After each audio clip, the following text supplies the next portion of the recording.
জঙ্গল ছিল, এখন সেই ধনপুদার জঙ্গলে একটা ঈদগাহ আছে। আপনার বাপি দাদা বীর রহমাতুল্লাহ আলাইহি ঈশান নামাজটা আগে পড়ে নিয়ে এক পা দু পা করে হেঁটে হেঁটে ওই ধনপুদা জঙ্গলে গিয়ে ঈশা থেকে ফরজ পর্যন্ত, ঈশা থেকে ফজর পর্যন্ত, ঈশা থেকে ফজর পর্যন্ত এক টানা দাঁড়িয়ে দাঁড়িয়ে দাঁড়িয়ে দাঁড়িয়ে 24 বছর আল্লাহ জিকির করেছিলেন। জোরে বলবেন না সুবহানাল্লাহ। তারপরে দাদা হয়েছে, তারপরে দাদা হয়েছে যে এখানে আবু বকর আছে না নাই? কথা বলেন না, কথা আছে না নাই? ফুরফুরায় যাও, ফুরফুরায় যাও, আবু বকর মুজাদ্দিদ হয়ে শুয়ে আছে, আর পদ্মপুরে আবু বকর বিড়ি নিয়ে বেড়াচ্ছে। বলেন ঠিক বলছেন ভুল বলছেন? কথা বলেন, রাগ করছেন বাপ? রাগ করছেন? নাম দেখলে হবে, নাম অনেক আছে। হুজুর আমার দুনিয়া থেকে বিদায় নিয়ে চলে গেলেন।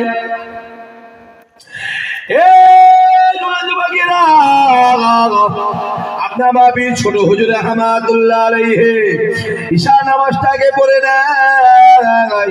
ঈশা নামাজটাকে পড়ে নিয়ে এক পা দু পা করে ওই ধনপুদা জঙ্গলে গিয়ে দাঁড়িয়ে দাঁড়িয়ে দাঁড়িয়ে দাঁড়িয়ে দাঁড়িয়ে দাঁড়িয়ে ঈশা থেকে ফজর পর্যন্ত, ঈশা থেকে ফজর পর্যন্ত এক টানা 12 বছর আল্লাহর জিকির করেছিলেন। ফজরের নামাজ পড়ে বাড়ি আসতেন, গোটা শরীরটা ঘেমে যেত, গা থেকে ঘাম ঝরে ঝরে ঝরে ঝরে আল্লাহ দুনিয়ার জমিনে পড়তো, গায়ের পশম গুলো খাড়া হয়ে যেত। এই কানটাকে নিয়ে হুজুরে হাতে লাগিয়ে দেওয়া হতো, এই কানটাকে নিয়ে হুজুরে বুকে লাগিয়ে দেওয়া হতো, এই কানটাকে নিয়ে হুজুরে পিঠে লাগিয়ে দেওয়া হতো। এই কানটা লাগাবার সঙ্গে সঙ্গে নিজে কানে শুনতে পাওয়া যেত হুজুরের গায়ে যত পশম আছে বাবা, প্রত্যেকটা পশমে গোড়া থেকে আল্লাহ আল্লাহ আল্লাহর জিকির হতে লেগেছে।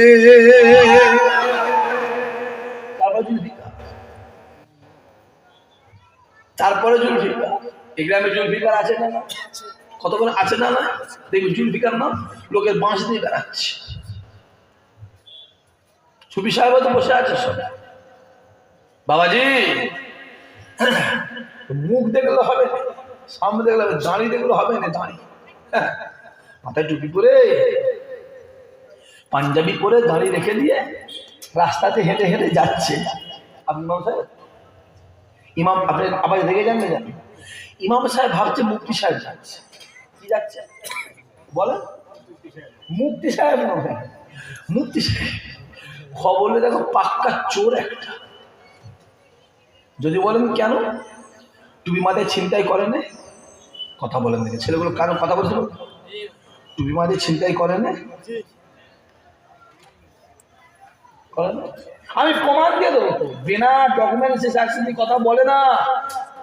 পরিষ্কার খুলে বলছি, দাদা হুজুরের মাহফিলের যে লোকগুলো পকেট মারে তাদের পকেটে টুপি, মাথায় টুপি থাকে না? থাকে। এইবার বলছে না, ওহ এই বলে আমি দেখি যাবো যে হ্যাঁ হ্যাঁ এইবার বলছে বলে যে টুপি আর দাঁড়িয়ে দেখলে হবে না। দাঁড়িয়ে আমার মুখেও আছে, দাঁড়িয়ে মোদির মুখেও আছে, দাঁড়িয়ে আবুল আহাবের মুখে ছিল, দাঁড়িয়ে উতাইবার মুখে ছিল, দাঁড়িয়ে যে পাঞ্জাবি দেখলে হবে না। পাঞ্জাবি সবাই পরে, রবীন্দ্রনাথ ঠাকুরও বলেছে যে দাঁড়িয়ে পাঞ্জাবি করে ব্যাপার, এটা ঠিক করে, এটা ঠিক করে। নবী আমার ফজরের নামাজটাকে পড়ে নিলেন।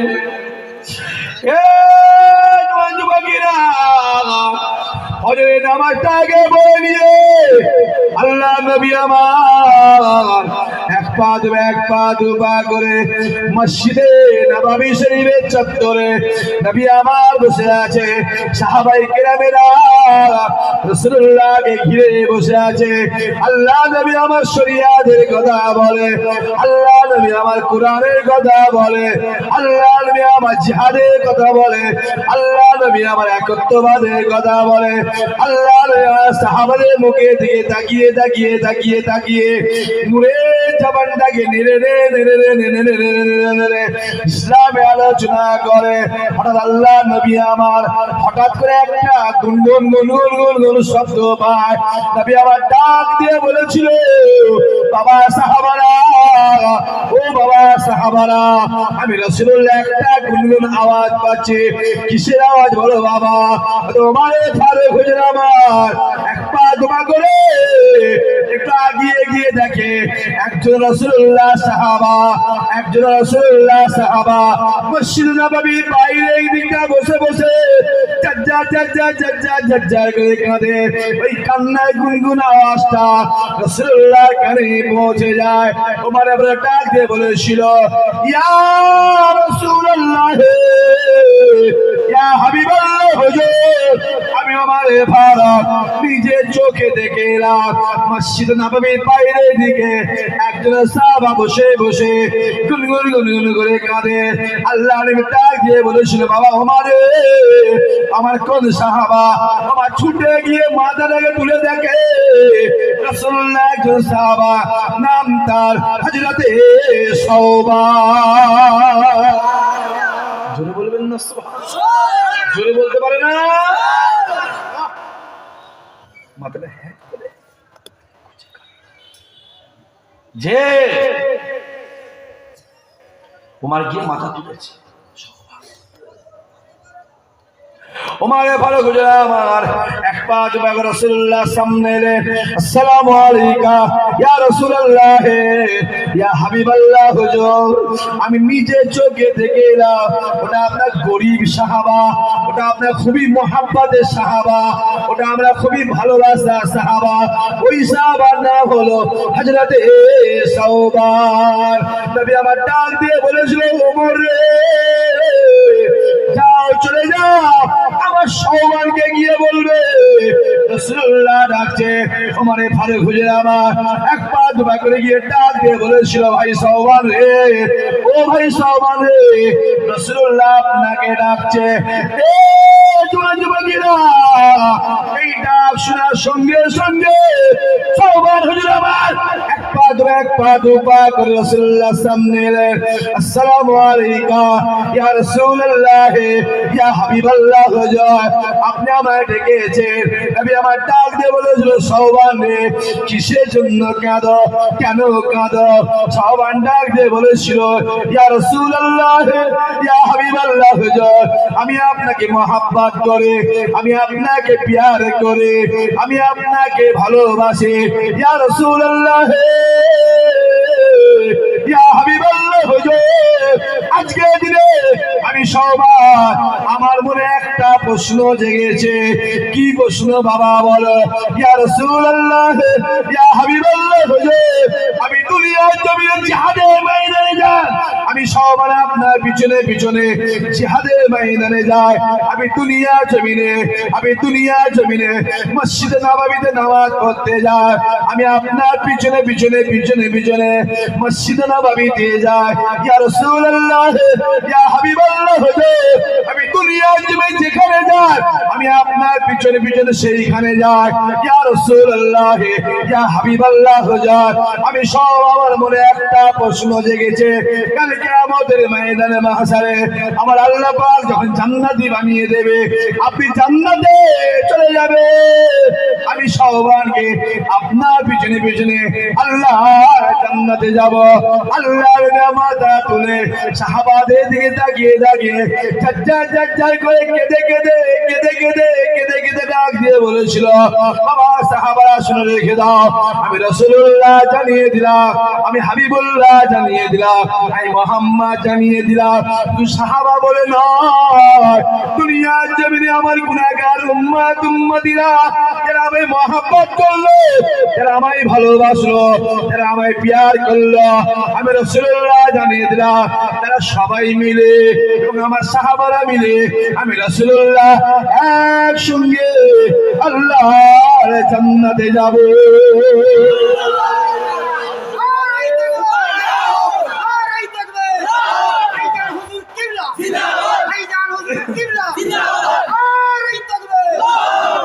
যে ঘুরছে ছেলে, আমি পদ্মপুকুরের জোয়ান জোয়ান ছেলেগুলোকে বলছি, তোদের ঘরে ছেলে, তোদের ঘরে তা ঘুরছিস, কার পিছনে ঘুরছিস? মান্তা সাব্বাহা বিকাউমি, কার পিছনে ঘুরছো? মাথায় রাখতে হবে দুনিয়াতে তোমার যার সঙ্গে মহাব্বত ভালোবাসা থাকবে, কিয়ামতে আল্লাহ তার সঙ্গে হাসর নাসর বানিয়ে দেবে। জোরে বলে, এই দুনিয়াতে বিড়িখোর, মাতাল, তেরের, গাঁজাখোর, বন্ধনখোর, সুদখোর, হারামখোর, বেনামাজি, চিটিংবাজ, জোচ্চোর, যদি এদের সঙ্গে তোমার মহাব্বত থাকে কিয়ামতের ময়দানে ওদের সঙ্গে আপনার হাসর নাসর হবে। আর দুনিয়ায় যদি নামাজি, রোজাদার, আল্লাহওয়ালা, ইমাম সাহেব, হাফেজ সাহেব, হাজি সাহেব, পীরের বেটা, পীরের আওলাদদের সঙ্গে মহাব্বত থাকে, খোদার কসম আমার আল্লাহ কিয়ামতে ওদের সঙ্গে হাসর নাসর করে দেবে। জোরে বল, জোরে বলতে পারলেন না? নিজেরা ভেবে দাও কোথা ঘুরবে। এই ছেলেগুলো তোদের ঘরে বলছি, তোদের ঘরে বলছি, তোদের ঘরে নিজেরা ভেবে দেখ কোথা ঘুরবি। বিড়ি খোরের পেছনে ঘুরবি? জানা ঘুরবি, জানা যা, আমার বয়ে গেছে খাবা কোথা খেলে পাগলা। আরে পাগলা, আমার বয়ে গেছে, মাতালের পিছনে ঘুরবি? জানা যা, যা, বেনামাজির পিছনে ঘুরবি? জানা যা। আমি পদ্মপুর লোকের চাকর নয়, ক্লিয়ার কাট বলছি একদম। আমি ভাঙড় লোকের গুলাম চাকর নয়, আমি গুলাম চাকর মদিনাওয়ালা চাকর, মদিনাওয়ালার। আমি এসেছি বলার মালিকটা বলবো, হেদায়েতের মালিক আমি নয়, হেদায়েতের মালিক জানবে আমার আল্লাহ। জোরে বলবে না? আল্লাহ বলে দিয়েছে আমি হেদায়েত করবনি, যে হ্যাঁ আমি ওকেই হেদায়েত করব, যে হেদায়েত চাইবে আমি আল্লাহ তাকে হেদায়েত করে দেব। জোরে বলে, ঘুরছিস কার পিছনে ঘুরছিস? আমার তো মাথা মাথা কাজ করেনি, মাঝে মাঝে তোদের ঘরে ভেবে তো আমার মাথার যন্ত্রণা করে। আমি ভাবি এদের মাথায় মগজ আছে না গরুর গোবর আছে? যদি গরুর গোবর থাকতো পুকুরে সার হতো। হ্যাঁ, আল্লাহ তোমার জ্ঞান দিয়েছে, আল্লাহ তোমার বিবেক বুদ্ধি দিয়েছে, যে আল্লাহ তোমার সুস্থ সবল করেছে, যে তুমি ঈমানদার। তুমি যদি বেঈমান হতে, কারণ বেঈমানদের জন্য দুনিয়াটা হলো জান্নাত, আর ঈমানদারদের জন্য দুনিয়াটা হলো জেলখানা। তুমি যদি বেঈমান হতে আমি তোমাকে বলতে যেতাম, কারণ বেঈমান না মারা যাবে ডাইরেক্ট ফিনালে জাহান্নাম বেরিয়ে চলে যাবে। তুমি ঈমানদার, তোমার জন্যই কবর, তোমার জন্য কিয়ামত আছে না না? জোরে বলো। তোমার জন্য মিজান আছে না না? জোরে বলে। তোমার জন্য ফুল সুরাত আছে না নাই? তারপর তোমার জন্য কিন্তু জান্নাত আল্লাহর নিয়ামত রেখে দিয়েছে। অতএব তুমি ঈমানদার, তুমি ঈমানদার, তোমার জন্য আল্লাহর কোরআন অপেক্ষা করছে, কুল্লু নাফসিন যায়কাতুল মউত। যে তোমার জন্য আল্লাহর কোরআন অপেক্ষা করছে, কাইফা তাকফুরুনা বিল্লাহি ওয়া কুনতুম আমওয়াতান ফাহিয়াকুম সুম্মা ইউমীতুকুম সুম্মা ইউহয়ীকুম সুম্মা ইলাইহি তুরজাউন। তোমার জন্য আল্লাহর কোরআন অপেক্ষা করছে, অতুকাল্লিমুনা আইদিহিম ওয়া তাশহাদু আরজুলুহুম বিমা কানু ইয়াকসিবুন। তুমি ঈমানদার। দেখো চোখে দেখ, চোখে দেখ না রে, কোথা ঘুরছিস? এইখানে বাজারের নাম কি? পাগলাহাট বাজারে গেছে, কি বলে বেগুন বেগুন বোঝেন তো?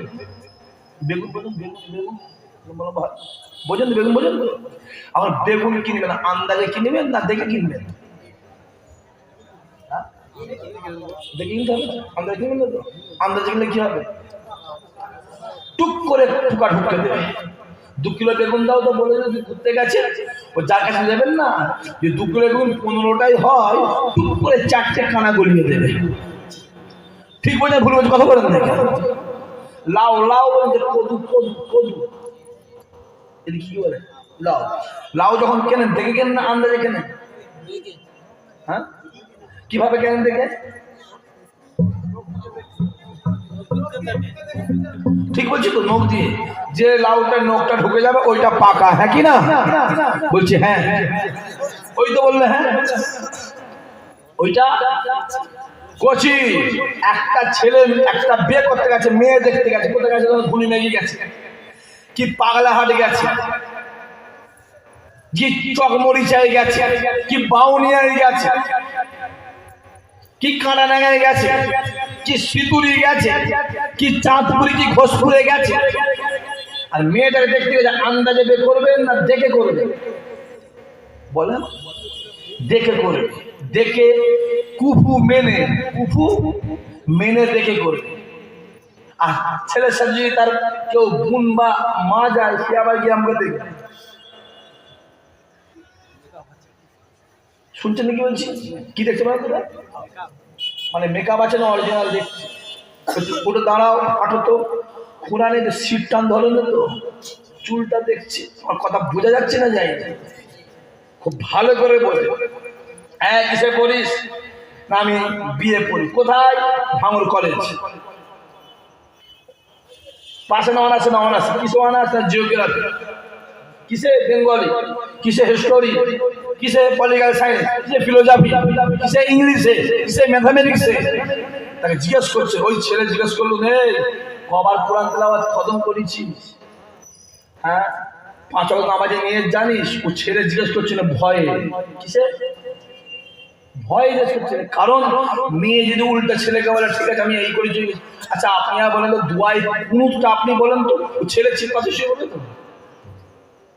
এখানে এত ছেলে বসে আছে, দেখবেন হাত তুলাবো? আমি হাত তুলাবো না, অবশ্যই তুলাবো নি হাত। এটা ভয় খাওয়া দরকার নেই, আমি জানি। প্রত্যেকে যে যা জায়গা থেকে একটা সম্মান আছে না না? কথা বলে আছে না না? কথা বলে প্রত্যেকে ভেড়ালো হোক, রিক্সাওয়ালা হোক, কোটিপতি হোক, গরিব হোক, যাই হোক, যে যা জায়গাতে যে যা জায়গা থেকে তাদের সম্মান আছে। এত করা ভাই বসে আছে, প্যান্ডেলটা ভোট হবে। যদি বলি কারা কারা দোয়াই করার জন্য হাত তোলো, এখানে 20টা হাত ওঠা মুশকিল আছে। বলেন ঠিক বলেন ভুল কথা বলেন না? এই তো কন্ডিশন। তাহলে একটা বেগুন কিনছেন দেখে কিনছেন, একটা লাউ কিনছেন দেখে কিনছেন, যে একটা মহিলাকে বিয়ে করছেন দেখে করছেন, তা আপনি যে ইমামটা মানবেন দেখে মানবেন না? কথা বলেন না কেন? চোখে দেখ, দেখ কোন ইমাম মানছি, দেখ চোখে দেখবে তো, চোখে দেখো। আল্লাহ জ্ঞান দিয়েছে, বিবেক দিয়েছে, বুদ্ধি দিয়েছে, যা দেখে মান। কোথা ঘুরছিস? কার পিছনে ঘুরছিস? ঘোরার দরকার হয় মদিনাওয়ালার পিছনে চলে যাও, আল্লাহ তোমাকে জান্নাতি বানিয়ে দেবে। জোরে বল। নবী আমার ডাক দিয়ে বলে, বাবা সাহাবারা শুনে রেখে দাও, এ জওয়ান যুবকেরা, আল্লাহ নবী ডাক দেয়, বাবা সাহাবারা শুনে রেখে দাও, আমি রাসূলুল্লাহ জানিয়ে দিলাম, জীবনের জিন্দেগিতে হায়াতে মওতে, জীবনের জিন্দেগিতে হায়াতে মওতে, শানে সামনে এদিকে আমি রাসূলুল্লাহ একবার দিদার পেয়ে যায়, একবার দেখা পেয়ে যায়, আমি রাসূলুল্লাহ জানিয়ে দিলাম আমার আল্লাহ পাক তার জন্য জাহান্নামের আগুনকে আমার আল্লাহ হারাম করে দেবে। জোরে বলবেন না?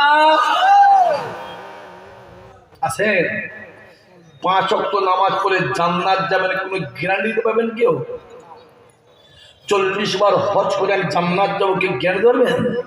আর আমি আপনাকে বলে দেবো, একবার রাসূলুল্লাহকে যে দেখলো আল্লাহ তার জন্য জাহান্নামকে হারাম করে আল্লাহ জান্নাত রেজিস্ট্রি করে দিল। জোরে বলে আমার নবীর কাছে কষ্ট করে মেহনত করে পরিশ্রম করে একবার মদিনাওয়ালাকে দেখে নিতে হবে। কথা বুঝে যাচ্ছে? একবার আমার রাসূলুল্লাহকে দেখে নিতে হবে। কোথাও যাওয়ার দরকার, কারো পিছনে ঘোরার দরকার। মদিনাওয়ালার পিছনে ঘোরো, যে মদিনাওয়ালার পিছনে গেল আল্লাহ সৃষ্টি তার পিছনে হাজির হয়ে গেল। বলবে না সহজ, কত সহজ। মেরাজ রাত্রিরে নবী আমার জান্নাতের ভিতরে প্রবেশ করে। যুবকেরা জান্নাতের ভিতরে প্রবেশ করে আল্লাহ নবীটাকে কি সুন্দর সুন্দর বাগান, কি সুন্দর সুন্দর ফলের গাছ, কি সুন্দর সুন্দর ফুলের গাছ, কি সুন্দর সুন্দর ঘর, কি সুন্দর সুন্দর অট্টালিকা, কি সুন্দর সুন্দর বাড়ি, কি সুন্দর সুন্দর বাংলো। একটা ঘরের ইট, একটা ইট সোনার, একটা রূপার, একটা হীরার, একটা সোনার, একটা রূপার। ঘরের ইটগুলো দেয়াল দিয়ে কাতার কাতার দিয়ে দাঁড় করানো আছে। প্রত্যেকটা ঘরে হিরে মণি মুক্তা জহরতের কাজ করা আছে। আল্লাহ নবী ডাক দিয়ে বলেছিল, এ জিবরাইল রে, এই ঘরগুলো কার, কিসের জন্য, কাদের জন্য? জিবরাইল ডাক দিয়ে বলেছিল, ইয়া রাসূলুল্লাহ, ইয়া হাবিবাল্লাহ, হুজুর আমার আল্লাহ পাক এই ঘরগুলোকে বানিয়েছে আপনার গুনাহগার উম্মত উম্মতিদের জন্য। জোরে বলবেন না?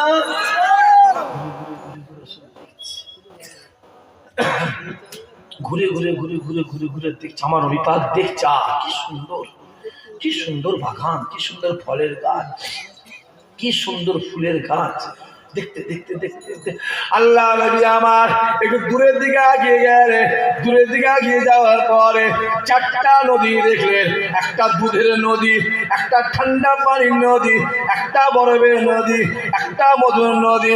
আল্লাহ নবী ডাক দিয়ে বলেছিল, এ জিবরাইল রে, এই দুধের নদীটা, এই বরফের নদীটা, এই ঠান্ডা পানির নদীটা, এই মধুর নদীগুলো কার, কিসের জন্য, কার কিসের জন্য?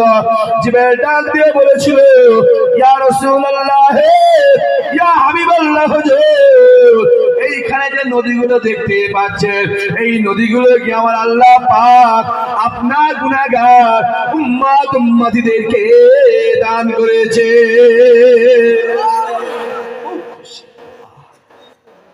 দেখছি রাসূলুল্লাহ, দেখছি জান্নাত ঘুরে ঘুরে দেখছি।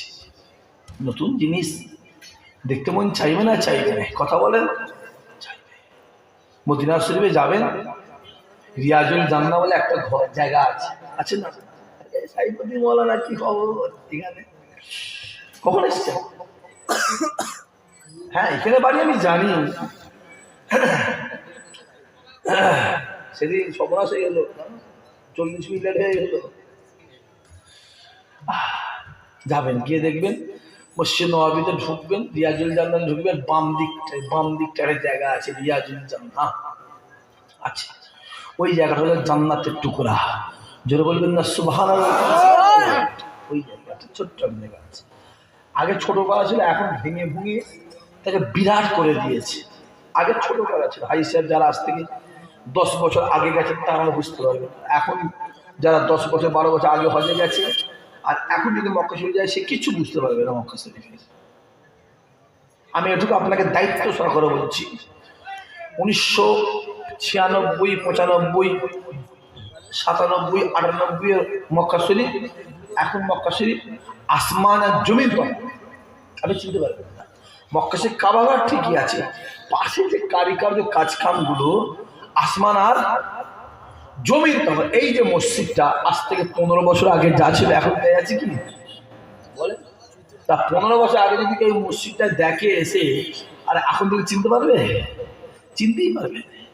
গ্রামগঞ্জে যা হয়ে যাচ্ছে তো মাঝে মাঝে মনে হয় যেন কলকাতায় ঘুরছি কি। আর ঘুনিমাগি দিকে যাবে, আপনি বলবেন বিহারে ঘুরছি। ওরা ভাঙল বলবেন নাকি? বলেন থাকি না, বলেন ঠিক বলছেন, ভুল বলছে, বলেন বুঝাচ্ছি বলতে চাইছি। এত গরু খাটাল আর মোষের খাটাল আর এত সব দুধের আমি মনে বিহারে মনে হাজির হয়ে গেছি। আদৌ আপনি বিহারে নেই কিনা, ভাঙড়ি আছে আদৌ আমি কিন্তু বিহারে নেই। আবার আপনি চলে যান এখান থেকে, আপনি সাইডে চলে যান, গিয়ে দেখবে বাবা কি ব্যাপার, এই কি হলো। মক্কা শরীফে এখন গেলে আপনি চিনতে পারবেন, এখন চিনতে পারবেন ছোট্ট জায়গা আছে, এখন ভেঙে বড় করে দিয়েছে।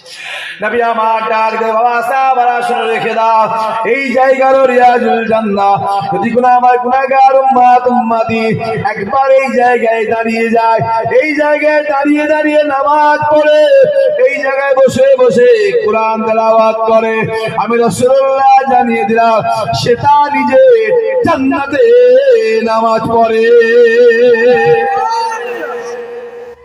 যতক্ষণ থাকবেন ওইখানটায় ততক্ষণ জানবেন আপনি আপনার জান্নাতে বসে আছেন, আপনার জান্নাতে বসে আছেন। আর ওখান থেকে বেরিয়ে যা ব্যাপারটা আলাদা। যতক্ষণ থাকবেন ততক্ষণ যার মনে হবে আমি জান্নাতেই বসে আছি। আল্লাহ নবী আমার একটু আগিয়ে গেলে, আর একটু আগিয়ে গিয়ে দুইটা নদী দেখলেন, দুইটা নদী। নবী আমার ডাক দিয়ে বলেছিল, জিবরাইল রে, এই দুইটা নদী আমার চিনা চিনা চিনা চিনা নবী, চিনা চিনা চিনা চিনা নদী। আমি রাসূলুল্লাহ এই দুইটা নদী সম্পর্কে কিছু না কিছু শুনেছি বা দেখিয়েছি। জিবরাইল চুপ করে দাঁড়িয়ে আছে। নবী আমার ডাক দিয়ে বলেছিল, এ জিবরাইল রে, এই দুইটা নদী সম্পর্কে আমাকে বলো।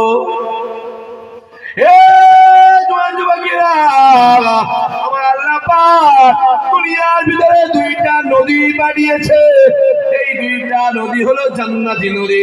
ওই নদীর এক মোড় ধরবেন, একটা মাথা ধরবেন, হাঁটা শুরু করবেন, হাঁটতে হাঁটতে হাঁটতে হাঁটতে আমার আল্লাহ পাক আপনাকে জান্নাতে দরজাতে হাজির করে দেবে। গোটা পৃথিবীতে দুটো নদী আছে জান্নাতি নদী, কথা জোরে বলো। আজারবাইজান বলে একটা দেশ আছে, আজারবাইজান, ওখানে আর দরজা আছে, দরজা আছে, যে যাকে জাহান্নামের দরজা বলা হয়, ওইখান থেকে জাহান্নামের স্টার্ট। শুনছেন আপনারা? আমার জীবনে শখ আছে ওই জায়গায় একবার দেখে আসে। আপনারা জানেন যে পৃথিবীতে শুধু ফেরাউনের লাশই আছে, আর একটা লাশ আছে না, 8 লাশ আছে। ফেরাউন লাশটা আছে মিশরে। কোথায়? জোরে বলে, মিশরে। আমি সেদিন মোবাইলে দিন 5-6 আগে ফেরাউন লাশের মুখ থেকে আওয়াজ বেরোচ্ছে, শোনেন না কেউ? আমি মোবাইল দেখছি, আওয়াজ বেরোচ্ছে। আল্লাহ জানি না কি বিষয়, বলতে পারবো না আমি বিষয়টা। মিশরের মমিতা আছে।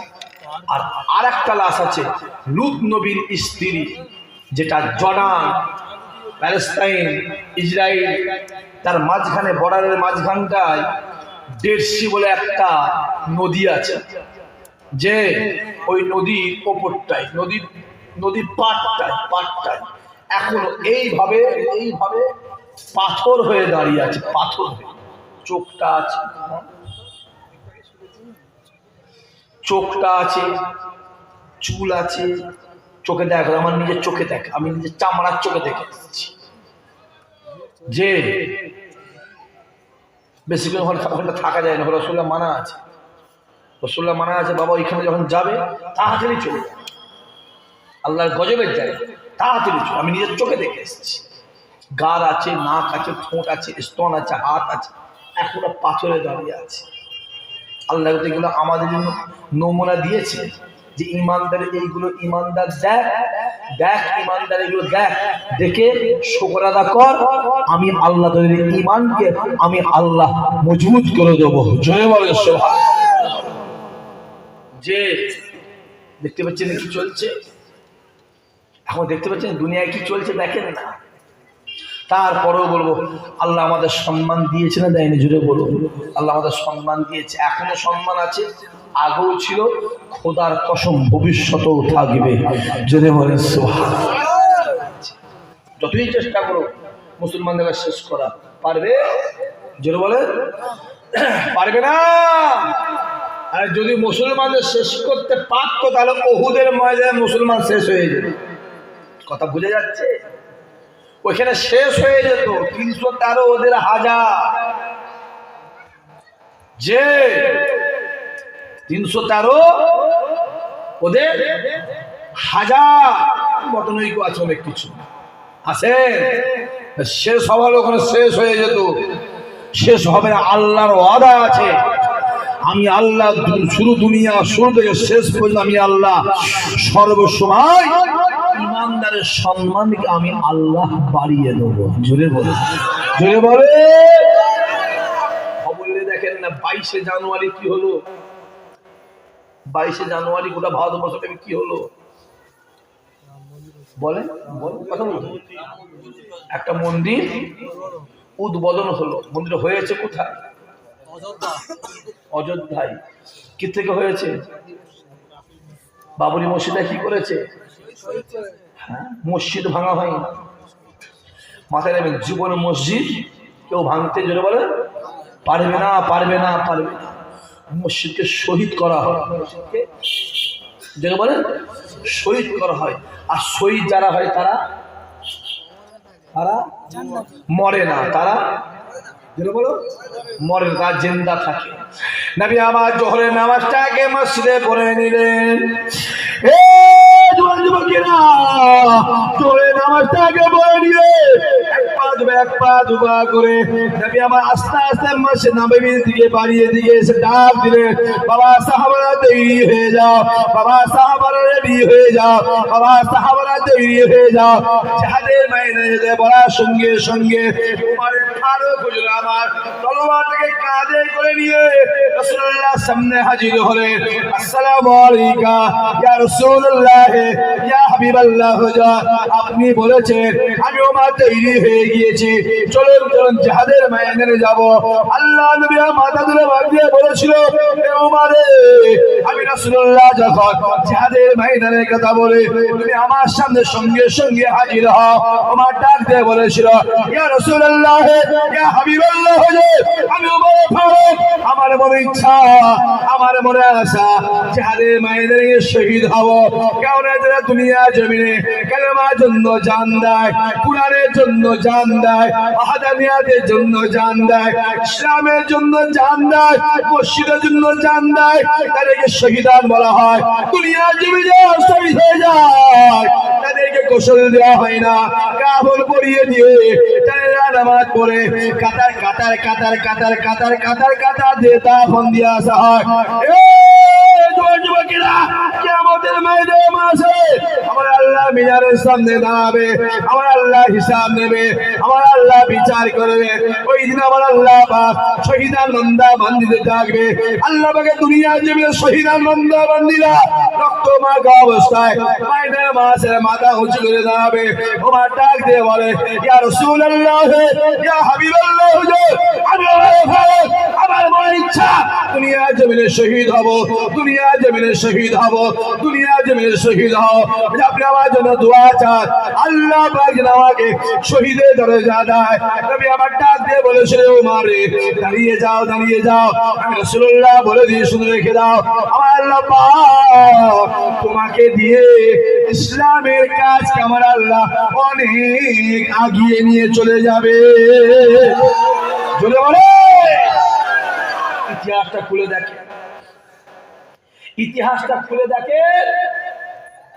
ওমরে ফারুকের জমানায় সব থেকে বেশি ইসলামের প্রচার প্রসার বেড়েছিল।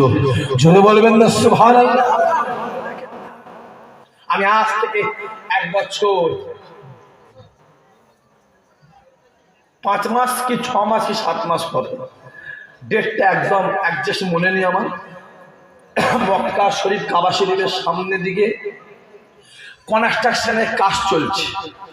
সব তো ওখানে সব পাথর, পাহাড় তো পাথর, তো শুধু পাথর আর পাহাড়, পাথর ডিনামাইট দিয়ে চটিয়েছে, ফেটে গেছে। পাহাড়ে কিছু পাথরের চাং ফেটে গেছে। খুঁড়তে খুঁড়তে খুঁড়তে খুঁড়তে একটা কোপ মেরেছে, এরম একটা হাত বেরিয়েছে, হাতের আমি লেগে হোরকে বেরিয়ে, আমার কথা বুঝতে পারছেন আপনারা, হোরকে বেরিয়ে গেছে, গল গল করে রক্ত বেরোচ্ছে। জোরে বলবেন না, খুব ভালো করেছে। খবর হয়ে যায়, কাজ বন্ধ হয়ে গেল। বড় বড় সব সৌদিয়ান বাদশার পুলিশ আধিকারিক প্রশাসন আধিকারিক হাজির হয়ে যায়, এমনকি বড় বড় সব কাবা শরীফের ইমাম সাহেবের হাজির হয়ে যায়।